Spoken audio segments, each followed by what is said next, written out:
예, 반갑습니다. 예, 출애굽기 두 번째 시간이 왔는데, 저번 시간에는 출애굽기 대략에 대해서 이제 설명했어요. 출애굽, 그죠? 애굽을 드디어 벗어납니다. 누구 때문에요? 하나님의 도우심 때문에. 그래서 이제 내 백성으로 이제 삼으신다는 거죠. 예, 인간이 세운 왕이 아니라 하나님이 세운 왕의 백성으로서 살아가는 방법을 가르쳐 주시죠. 그 주신 거 두 가지 뭡니까? 그죠? 십계명과 성막. 십계명과 성막이 이제 신약을 넘어오면 이제 교회가 되겠죠. 하나님이 신약 백성에게 또 교회를 주셨죠. 그러니까 이번에는 이제 마태복음과 이렇게 비교를 하면서 한번 볼 건데요. 특히 이제 출애굽기 같은 경우는 1장의 4절은 이 모세의 어린 시절이 나와 있지 않습니까? 네. 모세가 이제 바로가 이제 유아를 다 죽이려 하죠. 예. 그래서 산파, 그죠? 산파가 어떻게 됩니까? 아이를 또 살리죠. 그러면서 뭐 유대인 그 산모들은 조금 건강해서 뭐 내가 가보니까 아이를 가지고 데려갔더라. 인간의 말이지만 어쨌든 하나님께서 아이들을 살렸죠. 그 중에 한 명이 이제 모세죠. 물에서 건져낸 사람 모세. 예. 그리고 이제 모세가 자라면서 여러 가지 일을 있죠. 백성이 압제당한 것. 예. 그래서 애굽인들을 이제 쳐 죽이죠. 그래서 그게 소문이 나서 이제 또 미디안 강야로 이제 애굽 밖으로 이제 나갑니다. 그래서 거기서 이제 하나님께서 준비시켜서 다시 애굽으로 하나님의 말씀을 듣고 오죠. 이 부분들은 이 마태복음에 있는 이제 예수님의 어린 시절과 이렇게 흐름이 좀 비슷합니다. 그 시대에 이제 마태복음의 헤롯 왕이 유아를 다 죽이죠. 왜냐면 이제 뭐 왕이 난다 했으니까 헤롯은 자기 말고 왕이 또 나면 안 되니까요. 그래서 유아를 죽이려 하죠. 예. 그래서 어, 요셉과 마리아가 이제 피신을 갑니다. 자, 애굽 땅으로 내려가죠. 그래서 다시 이제 예수님과 이스라엘 땅으로 이게 다시 돌아오죠. 물론 이제 호적 신고를 하려고 이제 누가복음에 잘 나와 있습니다. 그죠?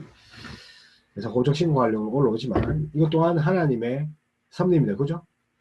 그래서 또 남짓 8일 만에 할례하러 이제 올라가는데 성전 올라갈 때 또 누가 봅니까? 시몬과 안나가 이 요셉과 마리아가 안고 있는 아기를 보죠. 근데 그들이 성전을 떠나지 않고 메시아를 보느냐 했는데 그 사람의 눈이 아니라 영안으로 영적인 눈으로 메시아를 발견하지 않습니까? 예. 내가 그리스도를 보았나니. 예. 예전에는 이제 뭡니까 이제 그 하나님, 그죠?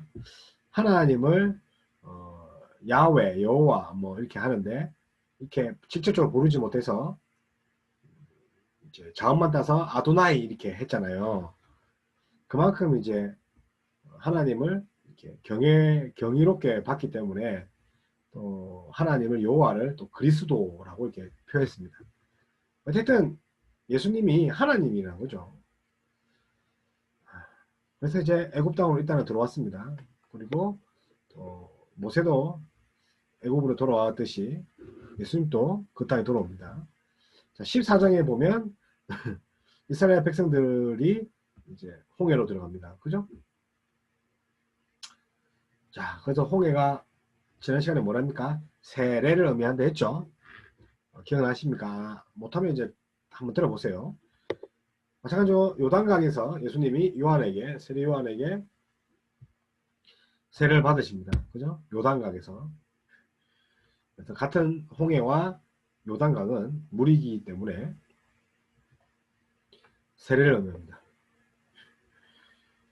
그리고 이제 예수님도 시험을 받으시지 않습니까? 사탄에게. 이제 이스라엘 백성은 또 어떻게 됩니까? 강야 학교에서 끊임없이 이 훈련을 받습니다. 그죠? 그래서 출애굽하고 시내산에서 훈련을 받습니다. 시내산. 그래서 출애굽기 19장에서 40장은 이제 예배하는 공동체가 되기 위해서 십계명을 받고 또 성막을 받고, 그러니까 40장 끝까지 그렇다는 거죠. 시내산 훈련을 받는 겁니다. 그 다음에 이 레위기 같은 경우는 또 레위기도 마찬가지죠. 레위기나 민수기도 이렇게 시내산 훈련을 받습니다. 그래서 어떻게 합니까? 십계명이 뭐랬습니까? 그죠? 예. 십계명 받는 것은 그죠? 뭔가 하나님께 언약을 체결한다는 거죠. 그리고 성막을 또 제작하는 걸 또 배우죠. 또 더 이제 레위기에는 제사법들, 그죠? 또 거룩히 살아가는 하나님의 백성 살아가는 이런 방법들을 이제 훈련받는 거죠. 예. 광야 학교에서 훈련받는 것처럼. 그래서 광야 학교 일이 일어납니다. 특별히 고린도전서 10장 1절에는 우리 조상들이 다 구름 아래 있고 바다 가운데서 지나며 모세에게 속하여 다 구름과 바다의 세례를 받고, 그죠? 그래서 홍해를 넘어서 들어가게 되고, 예수님은 요단강을 들어가셔서 세례를 받으십니다. 그 다음에 이제 출애굽기 40장에 보면 모세가 40주야를 시내산에서 금식하죠. 예수님도 40주야를 광야에서, 그죠? 예, 금식합니다. 그리고 이제 시험 받죠, 그죠? 예. 줄이시고 목마르시고. 예. 그래서 모세가 40주야를 금식한 것 같이, 예. 그래서 뭐 모세를 예수님의 예표다 하는 그런 주장도 있지 않습니까? 자, 그 다음에 16장 17절에는 17장에는 40년 동안 강야에 거하지 않습니까? 예. 예수님이 강야에 시험 받으면 뭡니까? 40일이죠. 예. 같은 것이 이렇게 반복된다는 거죠. 그리고 19장에서 24장 하나님이 시내산에서 율법을 선포합니다. 그죠? 시내산에서 선포하지 않습니까? 마태복음에서는 어떻게 합니까? 5장 7절에 그 유명한 상상수, 그죠? 상상수 하나님, 그죠? 천국의 하나님의 백성, 그 다음에 천국 백성의 모습들을 어떻게 합니까? 산상수. 그래서 산상수를 통해서 하나님 백성됨을 가르치 주시고, 또 출애굽기에서는 율법으로 이렇게 하나님 백성됨을 이렇게 나타나고 가르쳐 주십니다. 이렇게 보면 이제 뭐 구약과 신약이 따로 되는 건 아니죠, 그죠? 다 연결돼 있고 붙어 있다는 거죠. 그래서 5장 7절 같은 경우는 5장에서 7장 같은 경우는 마태복음 하나님 나라의 복음이죠, 그죠? 네. 그래서 이렇게 뭔가 이제 구약을 읽을 때 신약을 생각하고 신약을 읽으면서 구약을 생각하면서 이렇게 유기적으로 이렇게 성경을 읽어야 된다는 거죠. 그렇지 않으면 뭐라고 할까요? 역사서처럼 생각할 수 있다는 거죠. 특히 이제 상상설교, 상상수훈이라죠, 그죠? 팔복에 대해서 이야기를 하고 있습니다, 그죠? 그래서 너희는, 그죠? 너희가 뭡니까? 천국을 가진 사람이죠, 그죠? 그리고 심령이 가난한 자, 온유한 자, 그죠? 애통하는 자, 쭉쭉쭉, 그죠? 천국을 가질 것이다. 그런 말을 이제 선포하십니다. 그래서 팔복은요, 뭔가 수훈, 교훈, 설교가 아니라 선포라는 거죠. 8가지의 선포. 우리의 복된 자들을, 우리가 복된 자임을 이미 벌써 예수님께서 선포하셨다. 그런데 심령이 가난한 자는 뭐할 것이고, 그죠? 또 애통한 자는 뭐할 것이며, 이렇게 가르치는 게 조건적인 가르침이 아니라는 거죠. 뭐뭐 하면 천국을 누린다, 이게 아닙니다.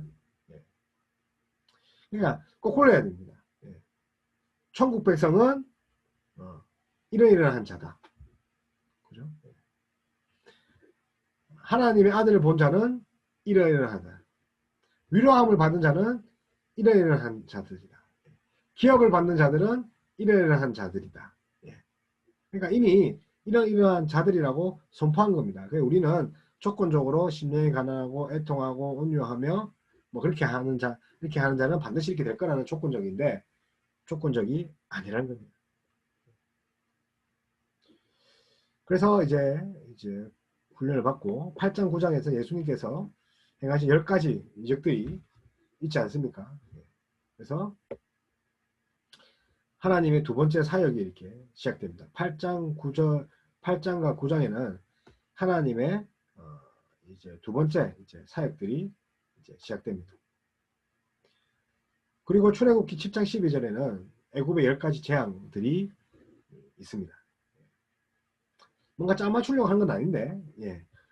이렇게 이제 뭐 대칭 구조적으로 이렇게 이루어갑니다. 마태복음 이 자체에서도 이 대칭 구조를 이렇게 이어가고 있습니다. 그래서 뭐 예를 들어서 첫 번째 설교가 마태복음 4장 18절에서 7장 29절까지 이어지는데요. 그리고 두 번째 설교가 9장 36절에서 11장 2절, 그리고 세 번째 설교, 네 번째 설교, 다섯 번째 설교, 이렇게 설교로 중심으로 해서 그 사이에 내러티브, 이야기들이 이제 끼어 들어갑니다. 네. 그래서 대친종 구조가 신구약의 출애굽기와 마태복음을 이 두 이제 성경을 볼 때도 이렇게 이어져 간다는 거죠. 중요한 것은 하나님 나라를 중심으로 하는 마태복음과 또 하나님 나라의 백성됨, 그리고 하나님 나라가 이제 만들어진 이 출애굽기와 동일하다는 거죠. 이집트 세상 나라에서 이제는 하나님 나라로 옮겨진 그들입니다. 그죠? 그래서 이제 우리가 방금 봤던 이제 팔복 같은 경우, 그죠? 산상설교 5장에서 7장 같은 걸 보면, 이제 5장 3절 12절에는 이렇게 팔복을 이렇게 선언하십니다. 이어서 이제 7장 12절까지는 이제 가르침이 나오는데, 너희 세상에 빛과 소금이 되어야 된다고 합니다. 빛과 소금. 또한 이제 율법의 본질대로 살아가는 자들이어야 된다. 율법의 본질. 율법의 본질이 뭡니까? 두 가지지 않습니까? 하나님 사랑, 이웃 사랑. 그러니까 율법에도 두 측면이 있다는 거죠. 그죠? 그래서 나 외에는 다른 신을 섬기지 말라. 그죠? 그리고 내 이름을 망령되게 부르지 말라. 그리고 새기는 우상을 만들지도 말라. 그래서 하나님의 사랑. 그 다음 이제 안식이 또 있고, 그 다음부터는 이제 이웃 사랑이 이제 시작되는데, 이제 부모를 공경하라부터 시작됩니다. 외식하지 않는 진실한 믿음을 가진 자들에 대해서도 팔복은 이야기하고 있습니다. 그리고 세상과 물질이 아닌 하나님만을 의지해라 라고 이제 6장 34절까지 이제 이야기하고 있습니다. 그죠? 그리고 이제 상상수훈의 이제 결의 부분이에요. 이제 마지막 부분들, 이제 경고와 이제 조주를 함께 이제 주시는데, 그게 이제 7장 13절부터 27절이겠죠.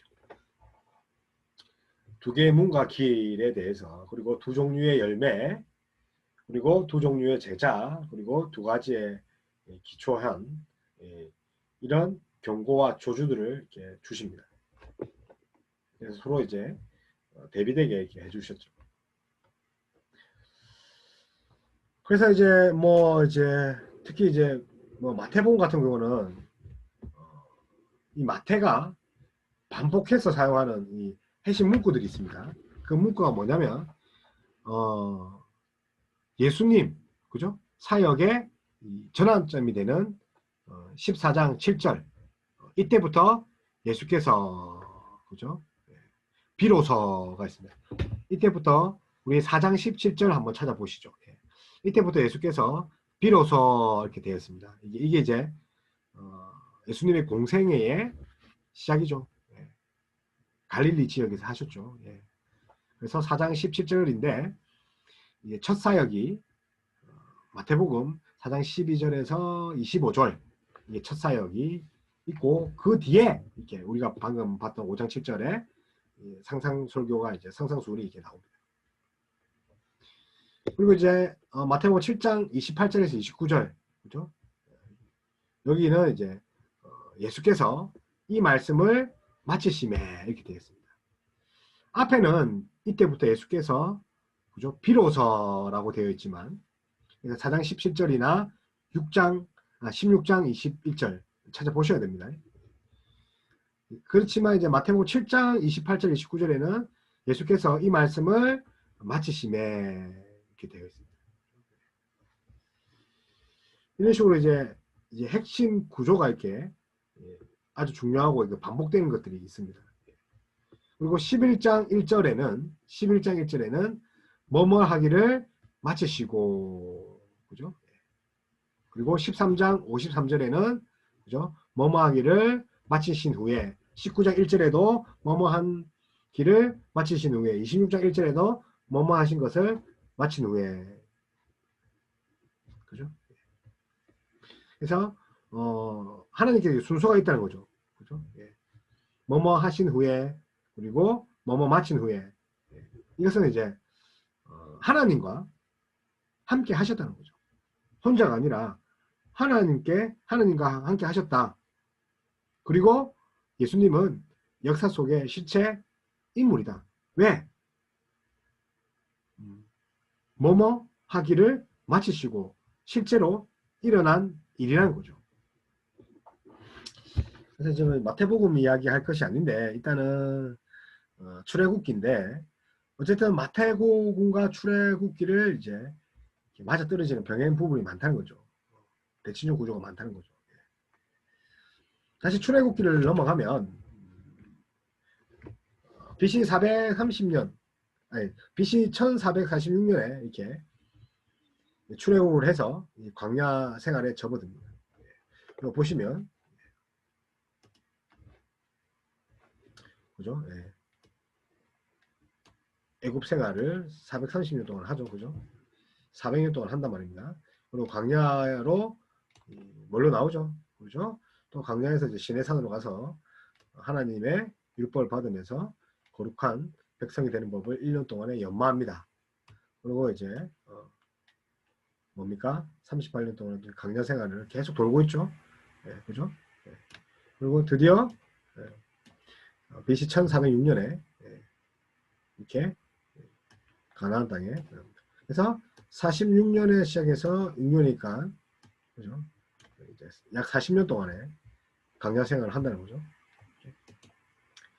그래서 이 시내산에서 1년 그리고 광야 생활 38년 그죠?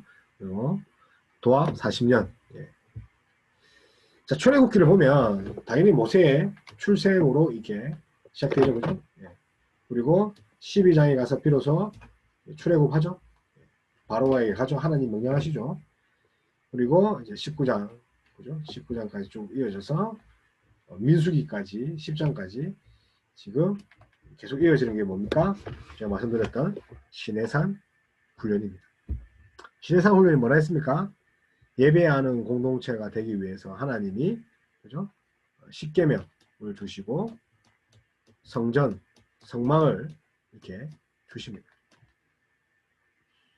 그리고 신명기, 그죠? 예, 신명기 그리고 1장과 34장 여기에는 모세의 마지막 설교가 담겨 있습니다. 그리고 모세는 이제 하나님의 부르심을 받죠. 그래서 전체적으로 이제 사실은 이제 모세 오경 중에 그 창세기를 제외한 출애굽기부터 신명기까지 이렇게 통으로 이렇게 한 권의 책으로 보시면 좋습니다. 이게 우리가 딱딱딱 끊어져 있는데 사실은 이제 끊어졌다는 것보다는 하나의 책으로 모세 오경이 하나의 책으로 차례 보내놨습니다.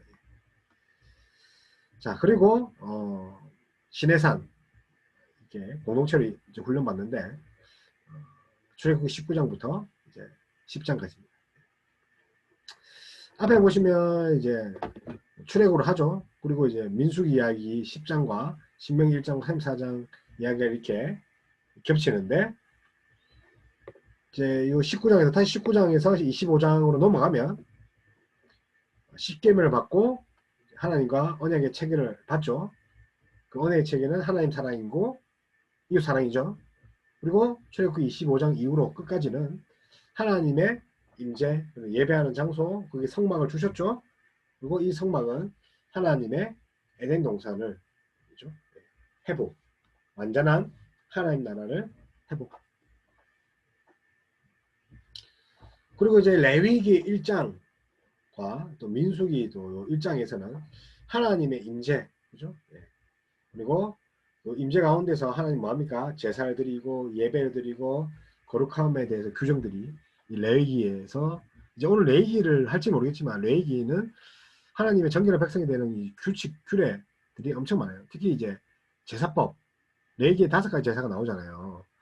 그 제사도 함께 이제 들어가 있다는 거죠. 그리고 민수기 10장까지 이제 가나안 땅으로 진군 관련한 이제 규정들이 이제 간 거죠. 아직 주시지 않은 땅, 그죠? 여호수아 때 정복을 하지만 아직 주시지 않은 땅을 진짜 받은 것처럼 생각한다는 거죠. 그래서 이스라엘을 불러내어서 하나님의 거룩한 백성으로 이렇게 삼으셨다는 거죠. 자, 그래서 이제 레위기로 넘어가면 레위기는 어떻게 거룩하신 하나님의 임재 앞에 바르게 설 것인가? 레위기, 그죠? 그래서 제사에 대해서 많이 이야기합니다. 그래서 1장에 7절에는 제사 제도예요. 그래서 우리가 성경 읽을 때 레위기를 잘 넘어가야지 끝까지 읽을 수 있는데 다른 거 생각하지 마시고요. 이 레위기 뭐 이제 여러 가지 제사 방법이나 정결 의식들이 있는데 근데 하나님의 백성으로 어떻게 살 건가에 대해서 말해줬다는 것을 알고 좀 읽어주시면 좋겠어요. 그래서 일반적인 제사 규정을 그리고 그 제사장들의 제사 규정들 이 2가지를 놓고 이렇게 서술하고 있습니다. 그 다음에 8장에서 10절 같은 경우는 제사장 임명과 제사의 시작이 이렇게 규정을 주셨으니까 이제 뭐 제사해야 안 되겠습니까? 이 10장까지는 회복, 회복의 방평이죠. 이렇게 준 이유가 뭘까요? 율법을 받고 하나님의 백성이 되었기 때문에 이제는 은혜의 방법, 회복의 방편을 주셔서 우리를 거룩하게 하신다는 거죠. 10장까지. 그죠? 그리고 15장까지는 이제 정결법이죠. 정결의식. 그죠? 뭐, 어떤 것을 먹을 때도 피채 먹지 말아야 되고, 그죠? 목매어 죽인 것도, 목매어 단 것도 이제 먹지 말아야 되고. 왜냐하면 피가 고여 있으니까요. 왜냐하면 이제 이스라엘 민족은 이 피 안에 생명이 들어갔다고 생각했기 때문에 피를 다 빼고 이렇게 물론 이제 미디움 뭐 이렇게 먹으면 맛있겠지만 레어 뭐 근데 또 피를 다 빼고 웰단으로 이렇게 바짝 익혀 먹습니다. 그리고 산모에 대해서 그리고 피부병, 유출병 뭐 레이 같은 경우는 또 뭐 물론 이제 민수기 가면 계속 반복되는 게 뭐 경수 여성의 생리기간 때 또 이런 부정함에 대해서 어쨌든 유출에 대한 병들 또 피부병 같은 경우도 벽 그죠? 어떤 이제 제사장이 직접 가보는 거죠, 그죠? 벽에 그런 무늬가 있는지 피부병의 이런 퍼전 정도를 벽을 보고 벽을 또 끌어내고 그것도 안 되면 벽을 이제 집을 무너뜨리고 그 흙은 또 성문 밖에 내버리고 왜 그렇게 합니까? 하나님 나라의 백성의 거룩함을 유지해라는 거죠. 또 은혜의 방편이 뭡니까? 유지하는 거죠. 그래서 우리는 하나님 백성답게 회복해야 되지만 우리는 세상 살면서 잘 유지해야 됩니다. 세상에 찌들어가지고 정말 세상의 처세술처럼 살아가면 안 된다는 거죠. 그렇게 되면 어떻게 합니까? 16장 보면 대속제의를 규정해서 대속을 하죠. 그리고 27장에는 거룩을 위한 성경법들을 이렇게 줍니다. 그리고 27장에는 이렇게 헌물에 대해서 서약에 대해서 이렇게 언급합니다. 자, 그러면 레위기가 어떤 책이냐? 방금 말한 것처럼 하나님을 하나님을 만나는 방법이에요. 하나님 만나는 방법. 그죠? 당연히 제사 드리는 방법이죠. 시장에 넘어오면 예배 드리는 거죠. 예배 드리는 거는 집에서 예배 드리지 않습니다. 성막에 나왔잖아요. 그죠? 예배, 교회에서 예배 드려야 되지 않습니까? 바로에게 내 백성을 보내라. 그들이 내게 예배할 것이다. 이렇게 하시지 않았습니까? 그러니까 하나님이 출애굽 시키는 이유가 뭡니까? 출애굽에 나오지 않습니까? 예배. 우리는 예배하는 사람입니다. 예배하는 사람. 그래서 1466년 우리 앞에 보면 1466년 출애굽을 해서 1445년에 시내산, 그죠? 그리고 1년이니까 1445년. 그 다음에 BC 1406년에 모압 평지, 가나안 땅에 들어가죠.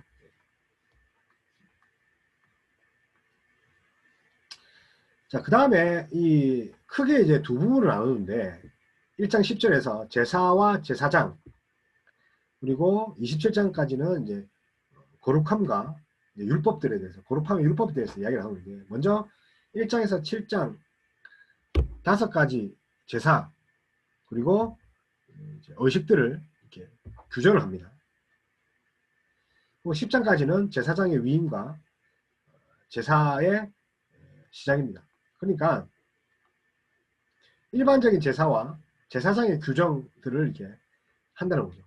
그리고 8장 10장에는 제사장을 위임한, 임명하고 제사 시작한다는 거죠. 같죠?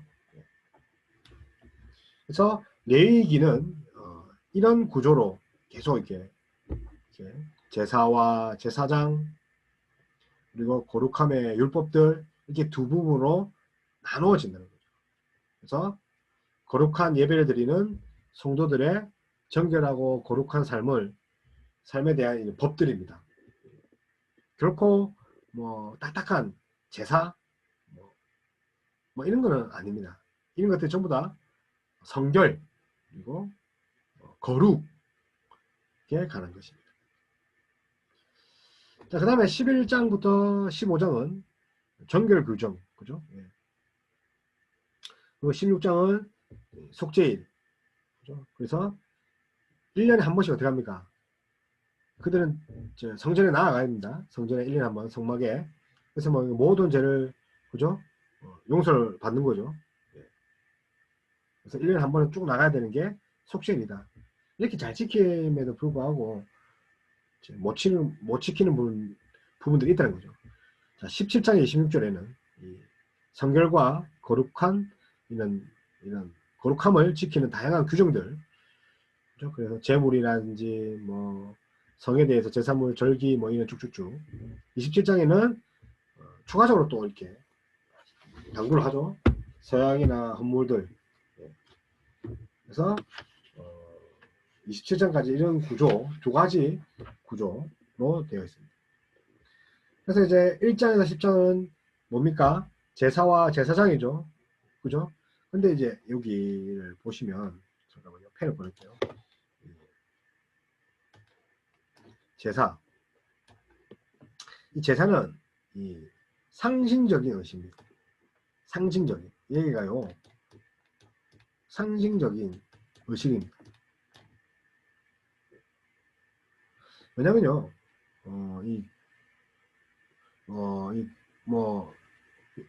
뭡니까? 제사 같은 거는 제용서만 있는 것은 아니기 때문에. 그러니까 우리가 번제를 드리고, 속건제를 드리고 이런 것들이 제용서만을 위해서 있는 것은 아니기 때문에. 뭘 상징합니까? 하나님과의 교제를 상징합니다. 고향에서 제사를 안 드려도 용서를 받을 수 있었거든요. 그래서 이스라엘 민족에게 제사란 뭡니까? 하나님과의 교제요. 또 뭐 하나님 앞에서도 예배드리고 오시고, 그리고 또 제용서함도 있다는 거죠. 제용서도 있다는 거죠. 그리고 거룩함을 회복하는 것. 그리고 마지막으로 하나님과의 교제의 회복이 이 제사가 상징하는 거죠. 그러니까 1장에서 10장 같은 경우는 하나님의 상징적 의미, 제사의 의미는 하나님과의 교제를 의미합니다. 그래서 제사가죠. 그죠? 네. 수단이 아닙니다. 그냥 은혜라는 거죠. 하나님 은혜라는 거죠. 그리고 재물보다 믿음으로 제사를 나와야 된다는 거죠. 그래서 제사는 구약에서 제사를 안 드려도 이제 용서받을 수 있었다는 거죠. 그래서 하나님의 관계입니다. 그렇다면 이거 제사 규정을 한번 보죠. 제사 규정을 한번 보면 지우고요. 구약의 이 제사 종류가 5가지입니다. 그래서 번제, 소제, 하목제, 그 다음에 속죄제, 속건제, 번제, 소제, 하목제, 속건제, 속죄제, 이 5가지입니다. 그래서 이건 나중에 하고요. 이 5가지 의미가 뭐냐면 또 제사 드리고 나서 남은 음식은 물론 이제 하나님께 태워 드린 것도 있지만 그 제사 드리고 이 고기들을 같이 먹는다는 거죠. 그래서 왕의 잔치에 이 백성들이 참여한 거는 왕의 잔치. 그러니까 우리가 이제 보험소에도 이제 잔치에 참여하는 것에 이제 저작거리에 나가서 이제 왕의 잔치에 베풀 잔치에 참여할 사람들을 모시지 않습니까? 그래서 함께 이제 먹고 함께 교제하는데 마찬가지입니다. 제사는요 하나님과 교제하는 거죠. 특별히 같이 먹는다는 거죠. 그럼 신앙에 들어오면 이게 뭐가 됩니까? 성찬이죠. 같이 떡을 떼고 포도주를 먹고 그래서 떡은 몸이죠. 빵이라 해야죠. 빵은 몸이죠. 그리고 포도주는 피죠. 그래서 어떻게 합니까? 재용서를 받고 하나님께 양식을 공급받는 거죠. 그래서 하나님께서 양식을 공급한다는 거죠. 마찬가지로 이 5대 제사도 왕의 잔치에서 하나님과 함께 교제하고 먹고 마신다. 특히 이제 번제 같은 경우는 뭡니까? 그죠? 번제 같은 경우는 속죄나 온전한 헌신, 위임, 온전한 복종에 대해서 이렇게 합니다. 그래서 여기 보면 이 잔치인데 어디다 놨습니까? 그죠? 잔치인데. 이거 같은 경우는 수송아지, 그죠? 수송아지를 드리죠. 그리고 순양, 그리고 새 이렇게. 그래서 번제니까 번제 전부 다 태워버려. 전부 태워버린다. 번제예요. 그래서 레위기 1장 예, 잘 나와있죠. 예, 레위기 1장 그리고 레위기 6장 8장 뭐 이렇게 잘 나와있습니다. 소제 하나님이 주신 양식에 대한 감사죠. 그래서 뭐 양식이니까 당연히 그날 재배했던 곡물 가루 그리고 감람류, 유황, 구운 떡, 소금 이렇게 제물로 드립니다. 그래서 제물로 번제나 하목제와 함께 드리는 제사입니다. 번제와 하목제 요 3개를 같이 드릴 수 있다는 거죠. 번제, 소제, 하목제 번제, 소제, 하목제. 그래서 레위기 2장과 레위기 6장 14절에서 24절에는 소제에 대해서 자, 하목제 당연히 감사와 교제죠. 공동의 이제 식사라는 거죠. 식사. 그러니까 이제 제사의 목적이 식사라지 않았습니까? 왕의 잔치에 참여하는 거. 그래서 당연히 소와 양, 그 다음에 떡, 그죠? 감사제, 소원제, 낙헌제, 감사제, 소원제, 낙헌제. 우리가 이제 역사서 같은 거 보면 이렇게 낙헌제 뭐 이런 것들을 드리지 않습니까? 그리고 소원제 뭐 이런 거 드리지 않습니까? 이런 것도 전부 다 하목제예요. 감사, 속죄제. 그래서 하목제는 이제 레위기 3장에 나오고 이어서 레위기 4장에 나오는 게 속죄제예요. 이게 순서입니다. 번제는 레위기 1장, 6장, 8장, 소제는 2장, 그리고 6장, 하목제는 3장, 7장. 이게 뭔가 대칭 구조죠. 속죄는 레위기 4장, 6장, 8장, 16장 속건제. 그죠? 예. 레위기 5장, 6장, 7장. 자, 속건제 같은 경우는 예. 뭡니까? 부지 중에 범한 죄죠. 부지 중에 범한 죄가 뭡니까? 나도 모르게 범한 거죠. 알고 저지른 죄가 말고요. 나도 부지 인지하지 못한 중에. 예. 그래서 수송아지, 수겸소, 암염소, 어린 양, 새, 그죠? 고운가루, 새나 고운가루 같은 경우는 일반 서민들을 위해서, 가난한 자들을 위해서 고운가루를 불에 태운 거죠. 새 같은 경우는 이렇게 비싸지 않지 않습니까? 그죠? 양에 비해서. 그래서 누가복음에 보면 요셉과 마리아도 그죠? 예. 그 감사 예물로 새를 들고 오니까 그렇게 서민층이었다는 거죠. 불충이 아니었다. 속건제, 예. 속건제 같은 거는 역시 어떤 것에 보상 20%를 요구하는 부지 중에 지은 죄들, 사람을 그죠? 다치게 했다거나 20%한 이유가 이제 우리로 치면 이제 위자료 같은 거죠. 위로해주고 그 기간 동안에 배상을 해준 거죠. 마음에 근심이라든지 스트레스를 받았을 거잖아요. 위자료 같은 거. 그래서 수송아지, 순양, 어린 양을 속건제물로 부지 중에.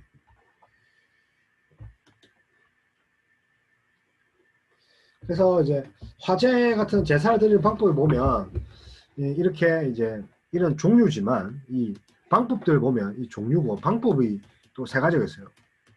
방금 우리가 태우다 했잖아. 태우는 건 뭡니까? 화제입니다. 번제 같은 경우는 싹 다 채워버리죠. 끝까지 다 안 남고. 요제 같은 거 보면 요제 흔듭니다. 이렇게 흔들어서 이렇게 드린다는 거예요. 그리고 전제는 뭡니까? 전제 기름 등의 액체를 부어드린 거죠. 바울이 자신을 죽음을 직감하죠. 그리고 편지 속에서 자기가 전제로 부어지고 이렇게 바울이 자기의 죽음을 이제 직감하면서 전제라 얘기하는데 기름 등의 액체를 이제 부어드리는 거죠. 전제. 그래서 우리 예수님도 그죠?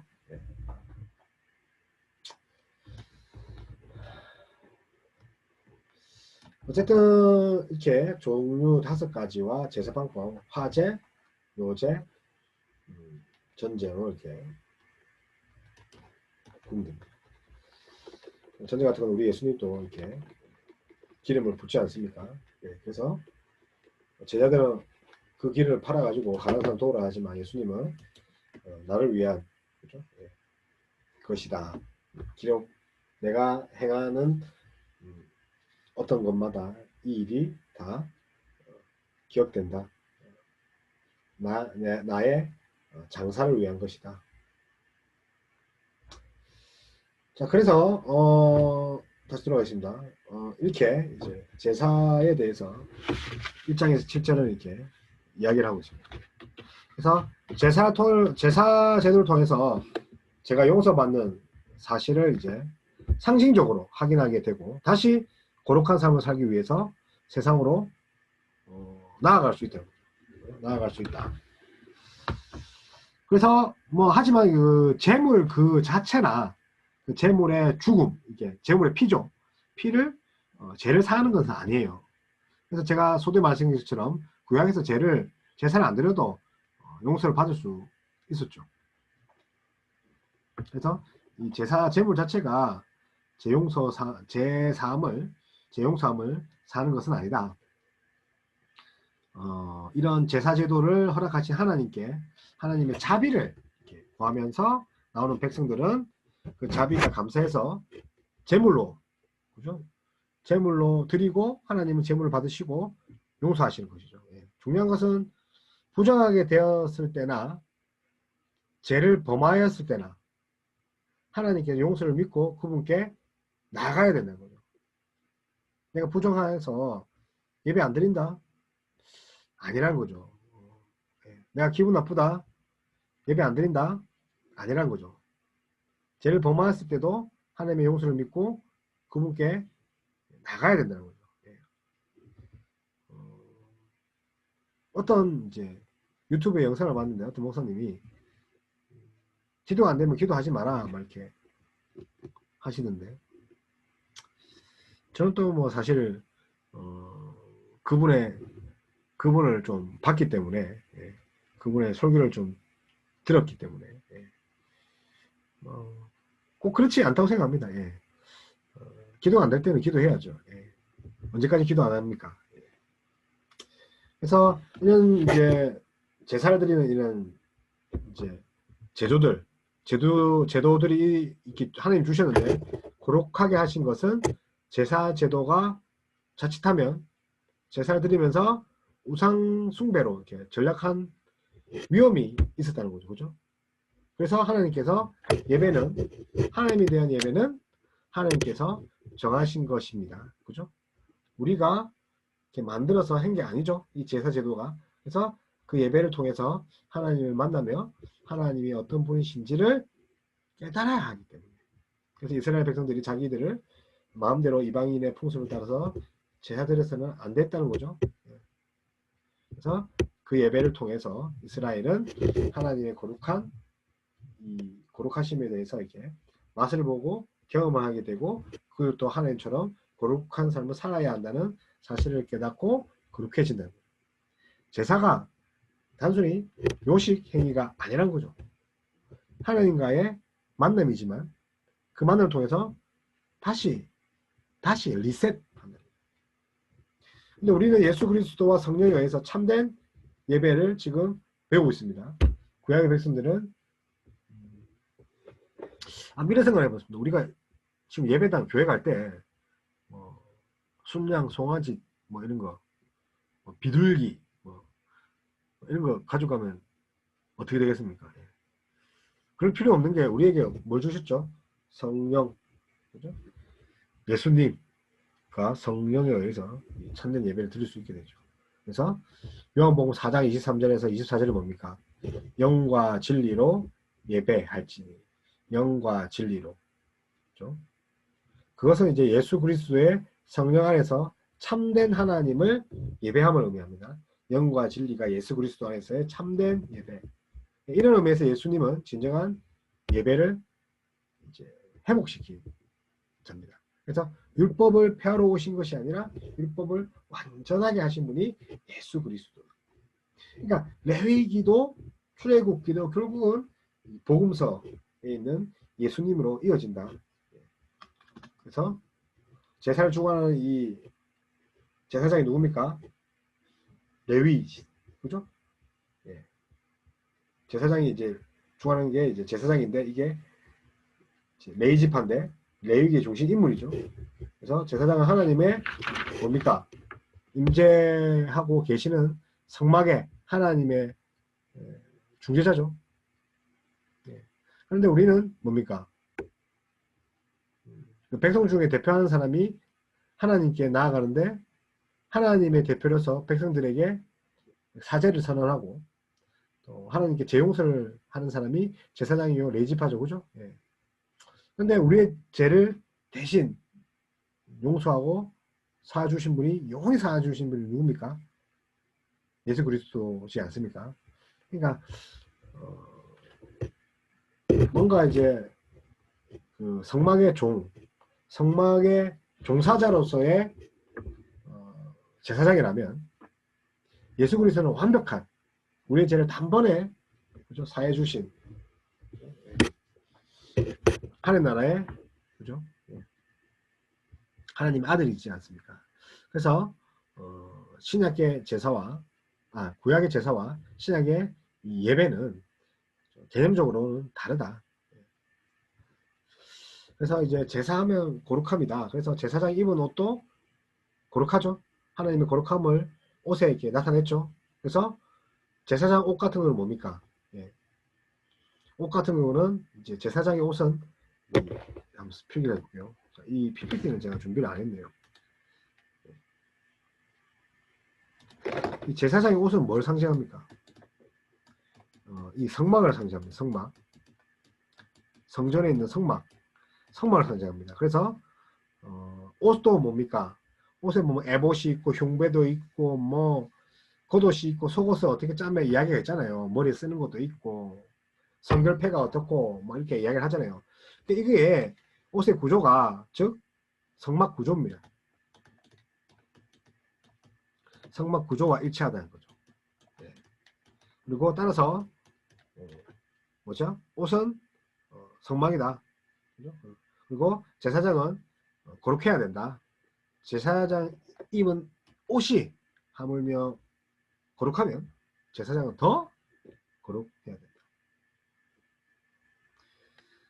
그래서 제사장이 입은 옷이 성막을 상징하죠. 그래서 지금 우리가 되면 예수 그리스도가 오셔서 완전한 중보자가 되셨죠. 그래서 우리를 하나님께로 이제 데리고 가시는 완전한 제사장이시죠.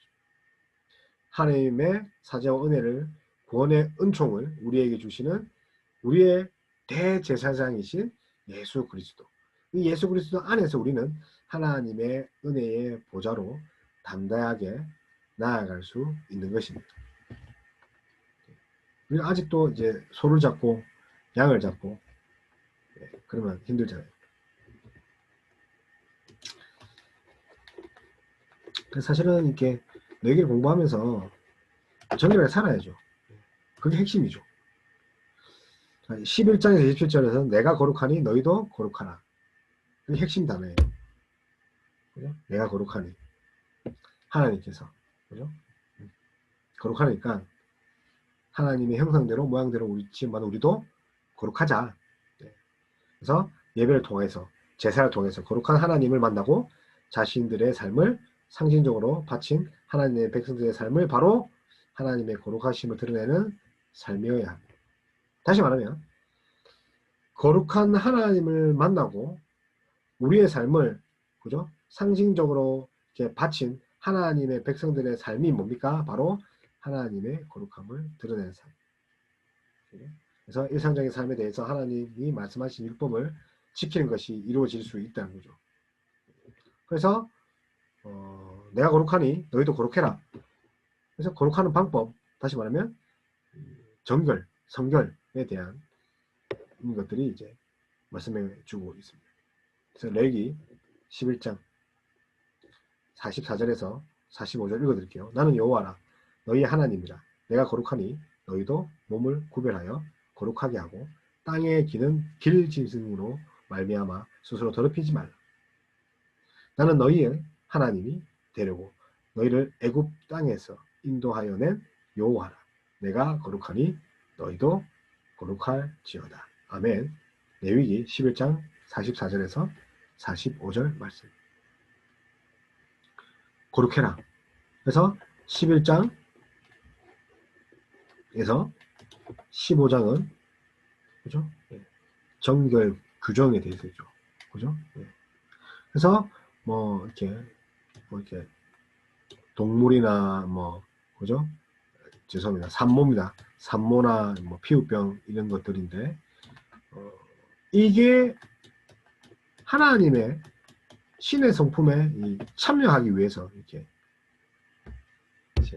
뭡니까 이렇게 표시되어 있는 하나님 그 성품에 참여하는 것. 다시 말하면 정결하게 되는 거죠. 그래서 베드로는 신의 성품에 참여하기 위해서라고 했고 이것이 바로 예배고 이 예배는 형제 사랑이요 하나님의 사랑, 이웃 사랑이고 하나님 사랑. 그래서 일상적인 삶에서 성결을 유지하고 성결의 법은 많은 것을 이렇게 상징하죠. 11장에는 뭡니까? 부정한 음식을, 부정한 동물에 대한 구별이 있습니다. 그렇죠? 그래서 굽이 갈라지지 않거나 되새김질을 하지 않는 짐승이나 비늘이나 지느러미가 없는 물고기는 당시 사람들에게 부정하게 여기셨다는 거죠. 그래서 이것을 부정함과 정결함의 개념으로 일상 속에서 늘 이렇게 인식했다는 거죠. 특별히 이렇게 구별을 짓는 이유는 잘 모르겠지만 중요한 거는 구별된 삶을 살도록 하나님이 훈련시켰다는 거죠. 훈련. 그래서 이 정결 규정 같은 경우는 특별히 창조 질서의 뚜렷한 경계와 구분을 강조한다는 거죠. 창조 질서의 뚜렷한 경계와 구분. 그것이 뭡니까? 그렇게 함으로써 부정함과 정결함의 개념을 일상 속에서 늘 이제 그러니까 이제 우리가 뭐 여담인데 우리가 할례를 받지 않습니까? 할례 표피를 떼어내죠. 그러니까 할례 받으면서 뭐 합니까? 남자 같은 남직 8일 만에 그러니까 우리로 치면 포경수술이죠. 뭐 샤워하면서 보는 거죠. 언약의 표징이니까 하나님 백성이다. 오줌 누면서 보는 거죠. 아 나는 하나님 몫이. 그리고 뭐 수영을 할 때나 뭘 할 때나 나의 그 표피 배임을 보면서 나는 하나님의 백성이네. 이렇게 표시, 부정함과 정결함을 이렇게 구별하도록 늘 인식하게 한다는 게 표시 수단이죠. 항상 이게 염두해야 되니까요. 자, 16장 같은 경우는 이제 속죄일에 대해서 이야기를 합니다. 그죠? 속죄일에 대한 규례를 다루고 있는데 이 장은 특별히 레위기에 가장 중심이 되는 장입니다. 레위기에. 그러니까 뭐 중간쯤에 위치해서 그런 것도 있지만 속죄일 같은 경우는 레위기에 거의 뭐 중심이다. 이스라엘이 거룩한 하나님 앞에 설 수 있는 유일한 근거는 바로 뭡니까? 바로 하나님 앞에 설 수 있는 바로 하나님의 그죠? 속죄 용서하죠. 이는 속죄하지 않으면 거룩하지 않으면 하나님 앞에 쓸 수가 없죠. 그래서 뭡니까? 우리 그 유명한 뭐 아사셀도 있는데 두 마리의 염소는 모두 하나님의 죄를 지고 가는 제물이자 회개하는 자들의 죄를 동시에 서로 멀리 옮겨드리는 그런 용서하시는 하나님의 은총을 보여주죠. 두 마리의 염소는 하나는 이제 아사셀이라서 이렇게 광야로 떠내 보냅니다. 여기다가 이제 안수를 하죠. 내 죄를 다 집어넣죠. 아사셀. 강야로 이제 보냅니다. 저도 궁금한 게 그 강야에 가면서 이제 이 염소가 죽을까요? 아니면 누가 득템 하고 이렇게 가질 수도 있는데 그죠? 어쨌든 뭐 이게 또 아사셀이니까 알겠죠. 이건 아마 제사를 드릴 때 쓴 거라서 이제 느끼겠죠. 영적인 것이기 때문에. 그래서 내 죄를 이 염소에 옮겨서 이렇게 멀리 한다는 거죠. 그래서 이 은총인 덕분에 또 하나님의 백성으로 거룩함을 이제 회복한다는 거죠. 이제 이 제가 이제 드리는 말씀 중에 계속 반복되는 게 회복, 거룩함, 백성 이게 계속 반복되잖아요. 17장 26절도 마찬가지입니다. 그래서 성결에 관한 이제 근데 17장 같은 경우는 하나님께 드리는 제사 제도의 엄격성을 단적으로 보여주고 있죠. 동시에 하나님께 드리는 제사가 얼마나 거룩한지. 17장은 제사인데 이제 성결이죠. 성결이라. 그리고 18장, 20장 요거는 도덕적인 성결 주로 다룹니다. 도덕적인 성결. 하지만 이제 이스라엘 백성에게 11장, 17장 같은 경우는 어시적인 성결이나 도덕적인 성결 간에 아무런 차이가 이제 별로 없습니다. 모두 하나님의 명령이었고 동일하게 하나님의 거룩하심을 나타내는 법이었기 때문에 그런 성결이나 도덕적인 성결에는 차이가 없다. 그리고 18장과 20장은 뭔가 근친상간인가 성적 타락 그 많은 율법에 대해서 이렇게 다루고 있습니다. 그리고 19장 같은 경우는 다양한 도덕적 그 다음에 상징적 율법을 통해서 이스라엘의 거룩한 삶을 강조하고 있습니다. 그래서 특별히 18장 같은 경우는 이웃 사랑하기를 뭐같이요? 내 몸과 같이 사랑해라. 그래서 율법은 하나님의 거룩함이 백성들 간에 서로 아끼고 사랑하고 하는 것이 하나님의 율법, 하나님의 거룩한 백성으로서의 사는 것이다. 그리고 이제 25장 같은 경우는 안식년과 희년, 이제 구약의 절기를 이제 이야기하는데 어쨌든 이런 구약의 절기에 대해서 이야기를 하고 27장 같은 경우는 이제 추가적으로 이렇게 26장 한번 가봅시다. 그래서 25장 같은 경우는 안식년과 희년에 대해서 이제 얘기를 합니다. 그래서 특별히 진정한 안식은 모든 관계를 뭡니까? 회복을 통해서 질서가 다시 잡힌, 다시 말하면 리셋 또 리셋입니다. 그래서 질서가 다시 잡혔을 때 가능한 것이 바로 희년. 희년을 70년 만에 공포합니다. 26장 같은 경우는 어떻습니까? 레위기 26장은 시내산에서 모세에게 주어진 율법에 대한 결론입니다. 결론으로서 뭡니까? 축복과 저주의 말씀에서 기억해야 할 것은 불순종으로 인하여 징계를 받을지라도 언제든지 회개하고 다시 거룩하게 돌아올 수 있다는 것입니다. 이것이 바로 제사 제도를 마련한 하나님의 자비하심. 자, 27장 같은 경우는 이제 추가적인 이제 뭔가 규정입니다. 그래서 소원, 서약, 하나님한테 소원해서 소원에 대해서 말씀하고 있는데, 뭐 하여튼 레위기에 뭐랄까요? 부록집 같은 거죠. 추가니까요. 그래서 레위기가 결코 이렇게 어려운 책이 아닙니다. 결국 하나님이 은혜 방편을 주신다는 거죠. 하나님과 교제하기 원하셨고, 제사가 그렇잖아요. 예배가 그렇잖아요. 그래서 5대 절기를 보면 아니요, 죄송합니다. 자, 5대 절기가 아니죠, 그죠? 이게 구약의 절기를 보면 우리가 잘 아는 안식년이죠, 안식년. 구약 시대 제 7일 때 그죠? 안식을 하죠. 구약에서는 지금 현대 시대와 동일하죠. 사람과 짐승을 안식하죠. 그래서 뭐 신약에도 똑같은 구절이 많이 나와 있죠, 그죠? 신약에도 그죠? 마태복음에 나와 있고, 누가복음에 나와 있고, 요한복음 나와 있습니다. 사도행전에도 나와 있습니다. 특별히 사도행전 13장 42절, 그리고 골로새서 2장 16절에도 이 안식년에 대해서, 또 뭐 이제 안식일을 거룩하게 지키라 하잖아요. 우리 율법에도 이게 안 지키면 이제 구약에서는 죽었잖아요. 그런데 예수님은 안식일에도 병 고침을 그리고 기적을 일으키죠. 왜 그럴까요? 그럼 맞아 죽어야 되잖아요. 진정한 안식일의 주인 누구라고요? 예수 그리스도라고 하죠. 예수님께서 율법을 어기신 게 아니라니까요. 안식일을 어긴 이유가 진정한 안식일의 주인은 누구라고요? 예수 그리스도. 그 다음에 안식년. 그죠? 요는 제7일 때, 안식년은 제7년.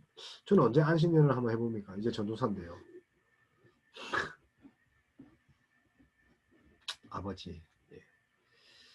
예. 이 안식년 같은 경우는 땅도 이제 휴경을 하고, 그 다음에 1년 동안 안식의 해를 가지죠.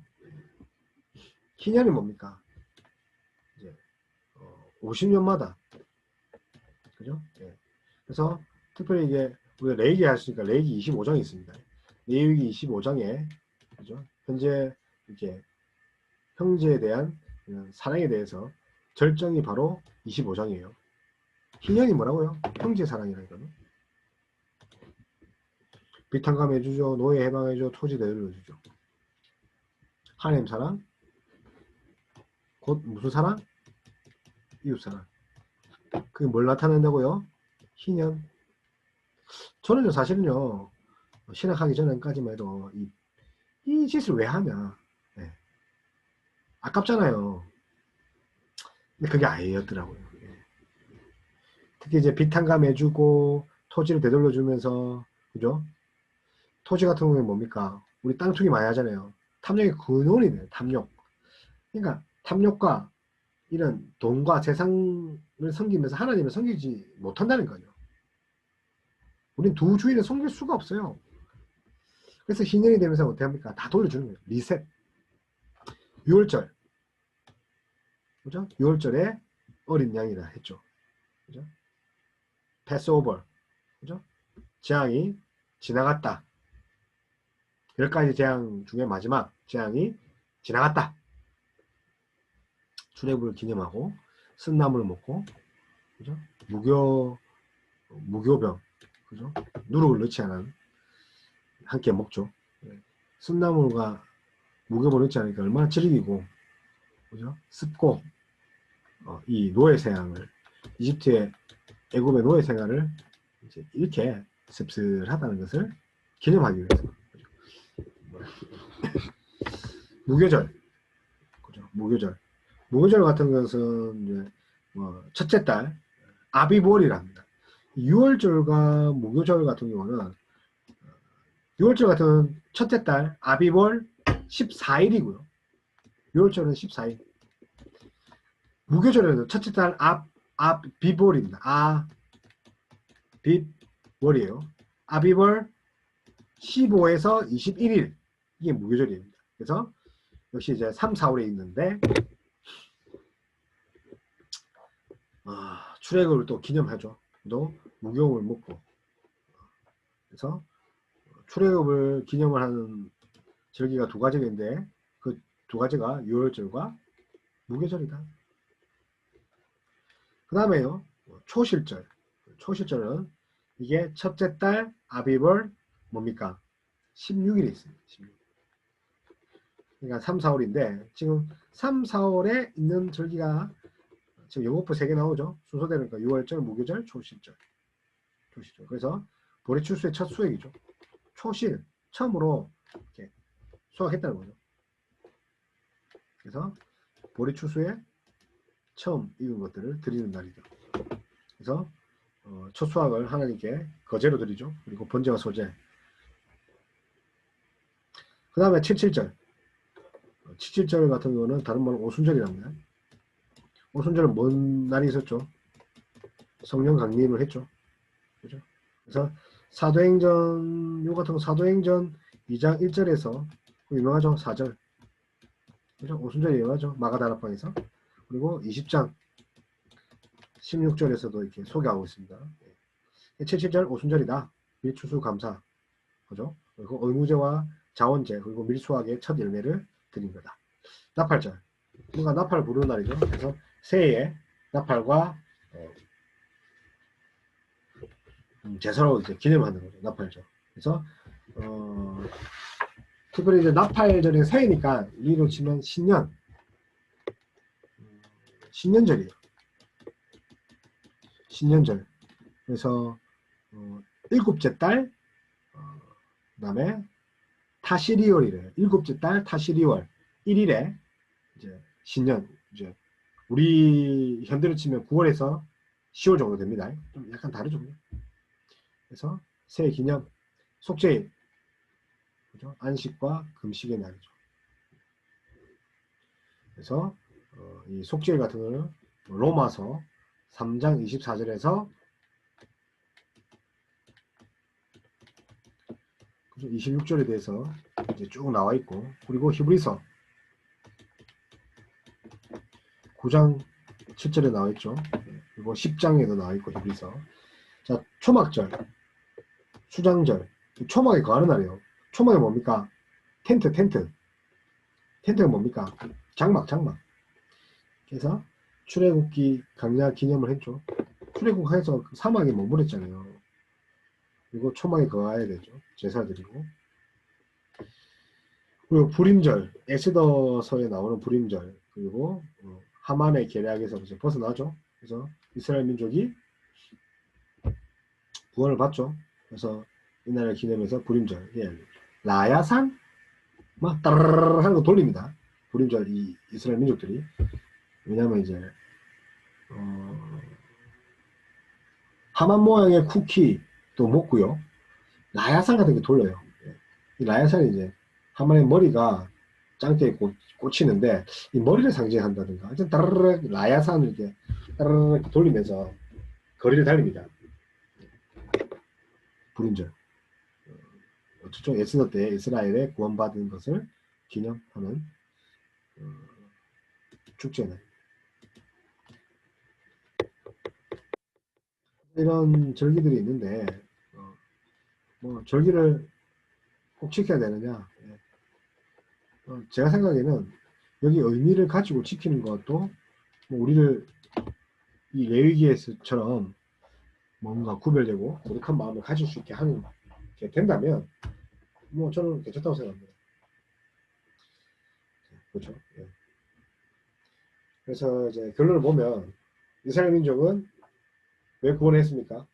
하나님의 예배자. 예배자는 어떻게 살아야 됩니까? 거룩하게. 어떻게 해요? 레위기에 있는 여러 가지 하나님의 정결하신 거룩함의 율법들 제사와 제사장으로 인해서 지금은 우리가 돼요. 신약에서 우리는 예배를 통해서 우리가 죄를 용서받고 예배를 통해서 하나님의 거룩하심을 더 듣게 되는 거죠. 왜? 우리 안에 이미 성령이 있기 때문에. 성막에 들어가지 않아도 되죠. 성막 대신 우리에게 성전, 그 거룩함으로 거룩한 삶을 살아내야 하는 것입니다. 하나님의 용서, 그리고 거룩한 삶, 그리고 예배, 이것이 진정으로 우리가 필요하다는 거죠. 용서의 과정을 통해서 우리는 점점점 하나님의 거룩하심과 가까이 된다는 거예요. 하나님께 많이 나아가서 용서를 많이 받으면 예수 그리스도를 통해서 끊임없이 하나님 앞에 나아갈 수 있는 용기만 있다면, 하나님의 사랑, 이웃 사랑을 잘 안다면 하나님 백성대로 살 수 있다는 것이죠. 오늘 이제 여기까지 한번 해보겠습니다. 물론 이제 많이 부족합니다. 부족하고 뭐 많아요. 뭐 할 것도 많고 이제 모세 오경 자체가 사실은 통으로 짜였기 때문에 하고 싶은 말들이 많지만 막상 이제 준비한 것들에 비하면 잘 못하는 것 같습니다. 어쨌든 부족하지만 앞으로 더 많이 이제 노력해서 더 좋은 이제 양질의 이런 강의를 할 수 있도록. 하지만 또 좀 너무 깊게 다루기보다는 좀 누구나 다 이렇게 듣고 공부할 수 있는 이런 접근 용이한 이런 강의가 되었으면 좋겠습니다. 어쨌든 부족한 강의 들어주셔서 감사합니다. 레이기 뭐라고요? 거룩한 백성, 예배자 잊지 마시고요. 감사합니다.